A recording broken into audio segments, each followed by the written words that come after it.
now you die under the death penalty.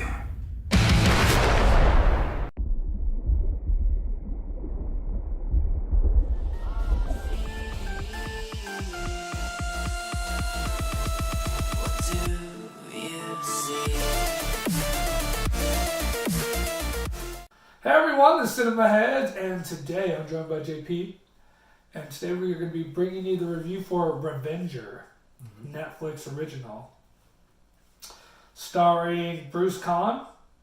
I think that's his name. That's weird. Yeah. Martial arts movie, Korean martial arts movie, I believe. It's a Korean movie. Yep. So when I first saw the trailer for it, I was like kind of excited, you know, because anytime they put martial arts movies on Netflix, I'm like, yes, because they've been doing such a good job. And I don't want to like bash the movie completely because I don't think it's bad. I don't think it's terrible, right. But I did have some issues with it. Okay, so main actor is Bruce Kahn. I don't even understand how the movie starts. Did you understand it? Like, he's in like a weird mask, like he's all wrapped up. Well, the premise of the movie, from what I could tell, was they're all living on this island, but the island is basically a prison. Okay. They send all their prisoners to the island instead of like having an actual prison. They just send them to live on the island so they can't, they're away from wherever they are at. So he must have like escaped from wherever it was that he was at? No, I think the island is the prison. Like, so they're just there? Yeah. Just chilling? Okay, because I think it's kind of about a little girl at first, right? Kind of. Yeah, and then like he protects her. And then essentially they're like after the same person. So she wants revenge for the guy that killed her dad. Mm-hmm. And then he wants revenge to the same guy because that guy killed his wife and daughter. Yep. So it's about just him just getting to the main guy and then killing him. And then he's like kind of trying to help the girl, kind of not. It was kind of weird. Well, he's pretty quiet. Yeah, he doesn't really talk. Yeah. Doesn't really talk. So I'm assuming this guy, I've never heard of him, if I'm being honest, Bruce Kahn. I can't remember his face in any other movie. Speaking of his face, he looks old and then he takes his shirt off and he's like super ripped. Mm-hmm. It really threw me off. I'm not gonna lie, I was not expecting his body to look like that. Sounds weird, but he was like ripped. Yeah, his head did not match his body. No, it did. So what I'm assuming is it's a guy who's got like amazing physical gifts, just not a good actor. So like he didn't have very many lines. Mm-hmm. Like he didn't talk much at all. It was mostly like the little girl. There was, I guess, the comedy relief, which is like that weird guy. So, speaking of that, okay. Does this movie seem like it took place in Neverland? It had Rufio and his Lost Boys in it? It totally did. I was so confused. I mean, now that you're like, oh, the island's like the prison. Yeah. I guess it kind of makes sense. But it was like so weird because it doesn't really show you anything modern time except for flashbacks. So I was like confused, like, okay, because it looks like they live in a jungle, like you said, like in Neverland.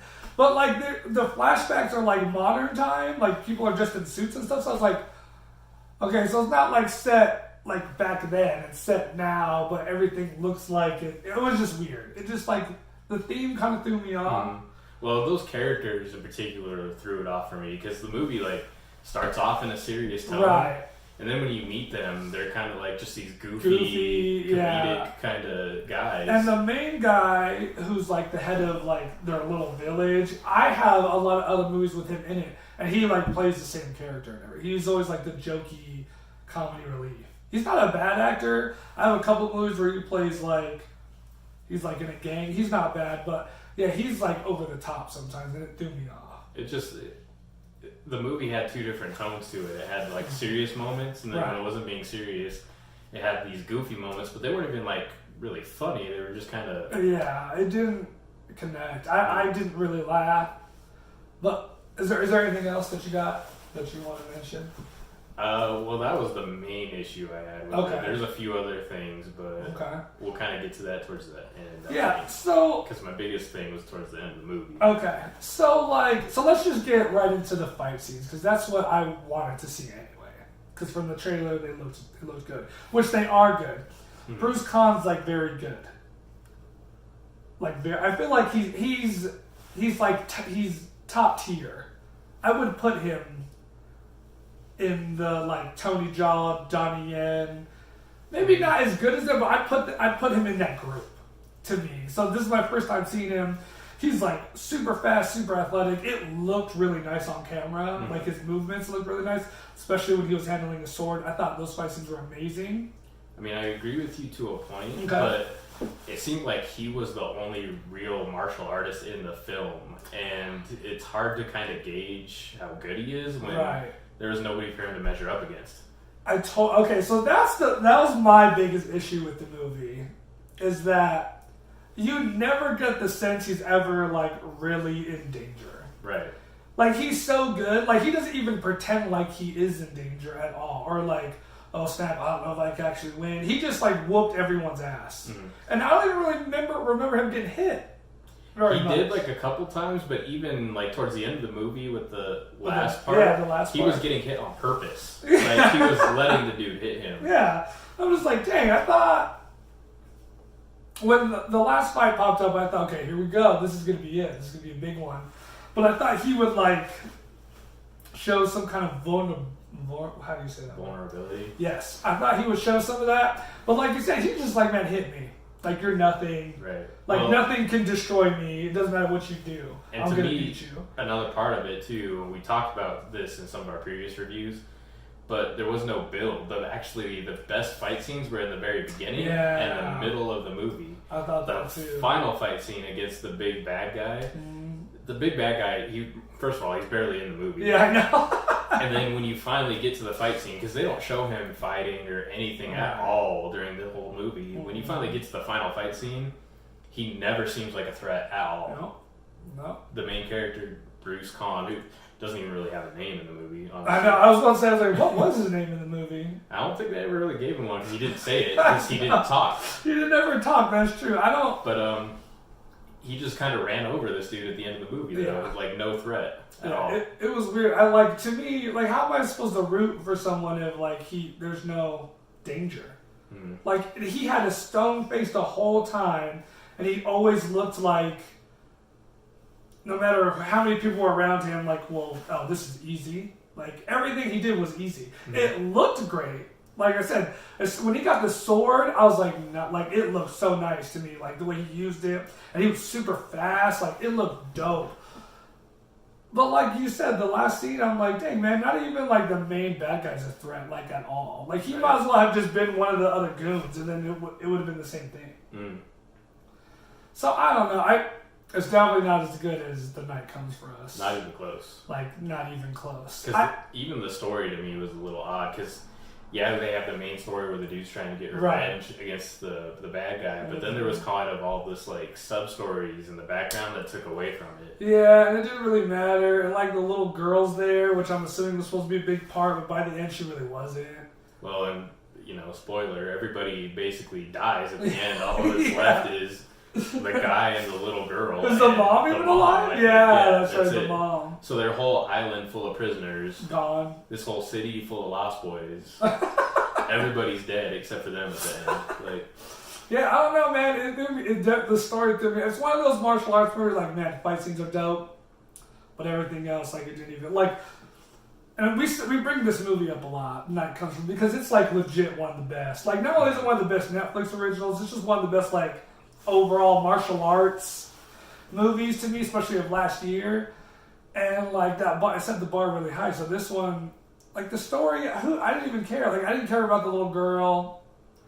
By the time he starts fighting the guy at the end, I'm like, well, dang, I could already tell you're going to beat this guy no problem. So what am I even, you know what I mean? So I don't know if this was more like I said, I've never heard of Bruce Caan. So I don't know if this is more like a showcase for him. You know, because like you said, he didn't really talk. So like acting wise, I don't know. But his fight scenes, he's good. Yeah. But there wasn't really any other standout performances at all. Maybe the mom. The mom was okay, I guess. She was alright. She had a bow and arrow, which is always fun to watch. No. Well, she was good. She wasn't bad. She had a couple little hand-to-hand fight scenes, but I mean, I don't know. You know what else threw me off too? You know so he sends his goons over. and it's like the main goon. He has like a weird face. He has weird teeth. Yeah, yeah, the and then braces. he takes his shirt off, and then where'd that come from too? It's like a bunch of ugly looking guys with huge muscular bodies. Well, all of his lackeys were kind of weird because this other one was a hunchback. Oh yeah, he had the swords, Yeah. and I was all excited for that. Just like, yeah, I bet you this guy's gonna be dope when he like starts. But again, the main character beats him easy, so it's like, okay, well that was it. I was expecting something like. And even with the big fight scene where they first show up, they don't even fight. They just send all their guys to go fight, Yeah. and they're standing on the top of this mountain just watching everything. Like, Yeah, I agree. Look, I'll do this. I'm gonna give the rating for a movie like an average. So it's average to me. Like maybe it's a little 4.5, a little bit below average, and then I'm gonna give Bruce Caan an A. I'm gonna give him an A for his just martial arts, not his acting, whatever, but just like watching him in action. I thought that sounded weird. Well, I'll just give He was the good. a 5 because I'll agree with you there. But all 5 of those points are going All straight to to him. Bruce Caan. Yeah, Bruce Caan's good. I hope to see him in like other stuff. I don't know, man. Like it was weird, and then like at the end credits, I thought they were going to show like stunt scenes. No, And there they was showed- like a little mid-credit It was scene, like yeah. one, but it was like, oh, there was a mid-credit. Like they were gonna do a sequel, but it didn't even make no sense. He's like in the desert. Yeah. I was so confused. I was like, so I was fast forwarding it because I always do that on Netflix videos just to get it to the end and then take it off my list. And there was a little like mid-credit. So I was like, oh snap! So I go back and he's just like in the desert and the wind's blowing really hard. Mm-hmm. And like camera goes to his face. He has a mask on, so all you see is this. And then that was it. I was like, okay. So Yeah, it really didn't make sense to anything. I was like, what are you gonna fight the wind now? Like I don't Get understand. revenge against the desert. So yeah, I don't know, man. I mean, like, if you're a martial arts fan, watch it for the action scenes. But besides that, I don't even know if I would really. I mean, watch it for Bruce Caan, and that's pretty much. I mean, depending on how big of a martial arts fan you are. I mean, I am. I had to watch it when I saw the trailer. But So you could definitely skip like half the movie. Just watch the action. yeah, just fast forward to the action scenes and give Bruce Caan a watch because I thought he was dope. Yeah. And then let us know what you thought about his weird looking face and his super like muscular body because that threw me off because he was huge, ripped. It's getting awkward, but it's true. It was weird. So yeah, man, that's our review for that, and we will see you guys Friday. Do all the good stuff, like, subscribe. Matt's doing a 100 subscriber giveaway. He's got 2 pops he's gonna give to you guys once we hit 100 subscribers. So definitely help us out with that, and we'll see you guys Friday. Yep. Guys, have a good one. Bye. You had just watched Cinema Heads. Now, if you want to continue to follow our diabolical plan to take over YouTube, you will hit that subscribe button. You will share this video. You will give us a thumbs up. And together, we can take over YouTube. Isn't that right, Mr. Fluffykins?